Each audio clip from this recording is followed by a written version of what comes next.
بسم الله الرحمن الرحيم إن الحمد لله والصلاة والسلام على رسول الله. To proceed, brothers and sisters and friends and everybody else, I greet you with the warmest Islamic greetings of peace.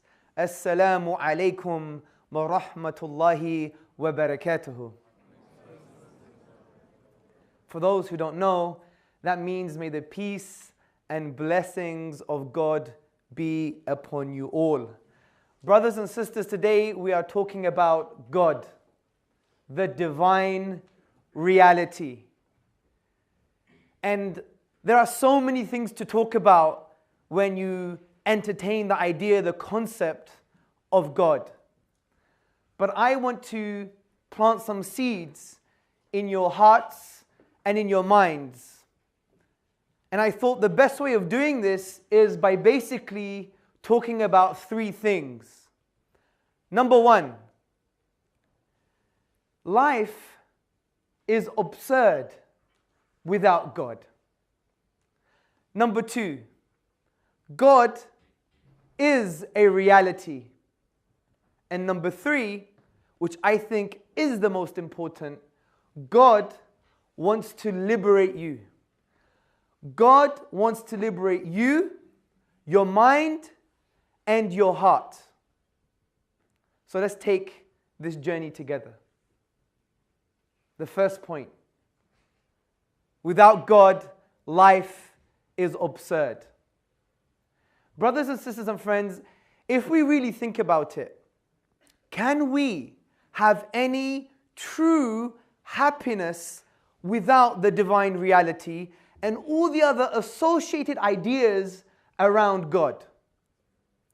Let me give you a few examples. Say every single one of you was sedated, and all of a sudden you wake up on Emirates, the Emirates flight, first class.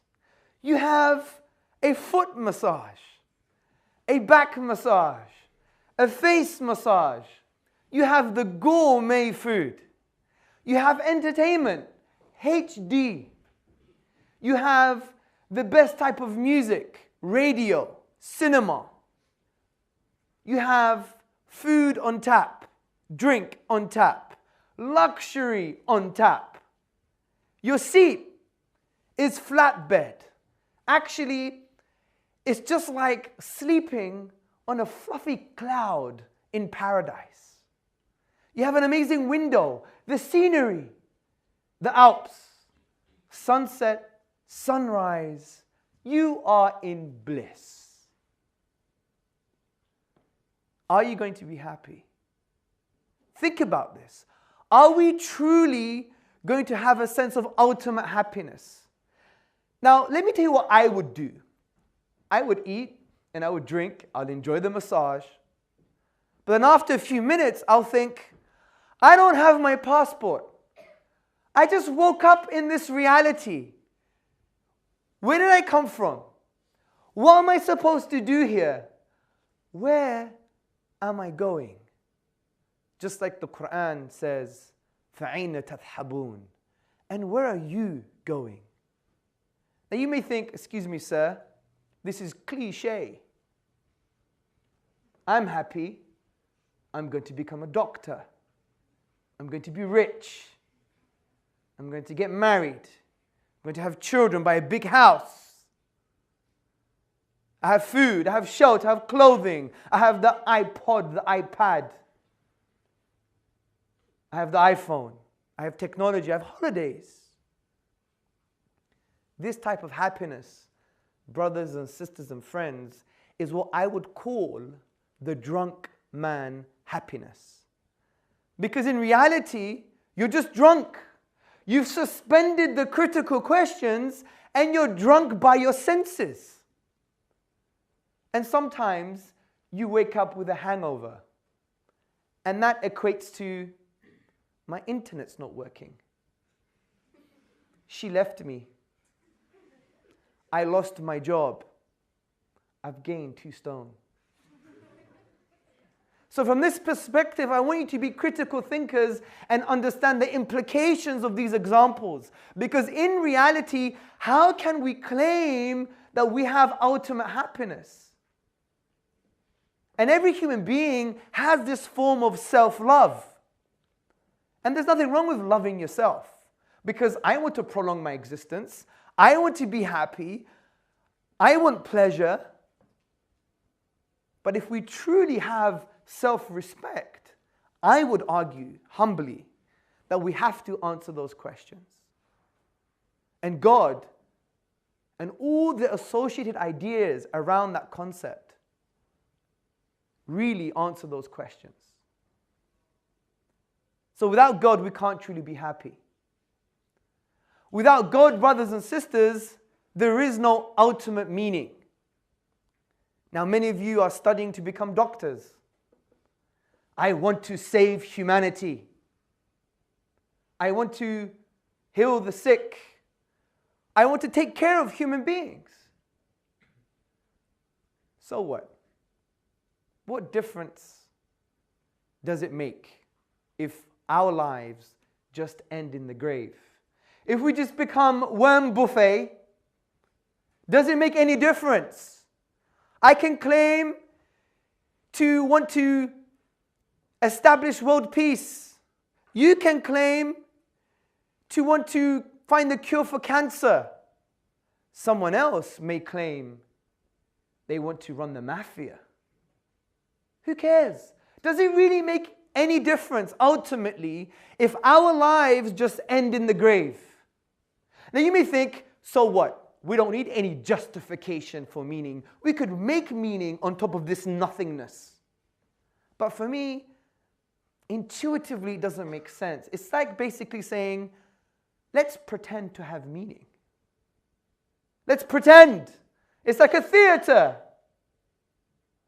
Brothers and sisters, I'm no actor. And nor are you. So I think life is ultimately absurd without the divine reality. This leads to the second point. God is a reality. Brothers and sisters, you are conscious.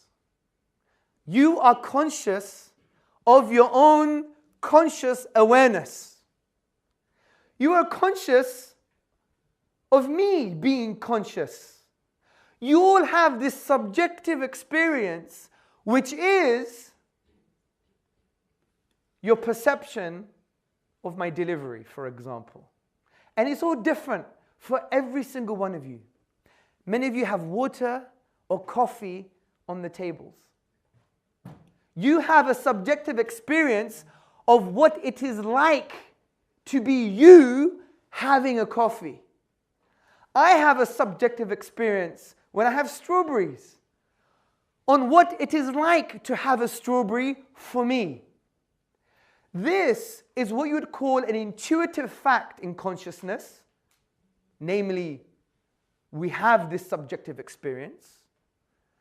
And this is something that requires explanation, not only in neuroscience, but in the philosophy of the mind.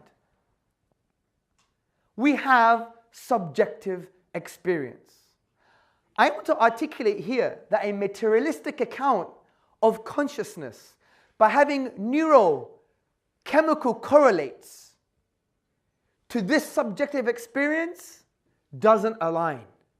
Because yes, neuroscience can tell us this man is having a coffee. They may even maybe tell us that this man is having decaffeinated coffee.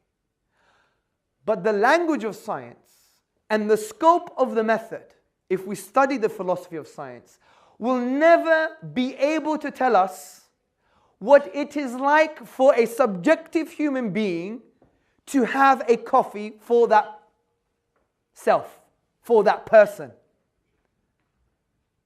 Now, there have been some ways of trying to deal with this issue. For example, we have a type A materialism which has become famous because of Dan Dennett. Dan Dennett wrote the book in the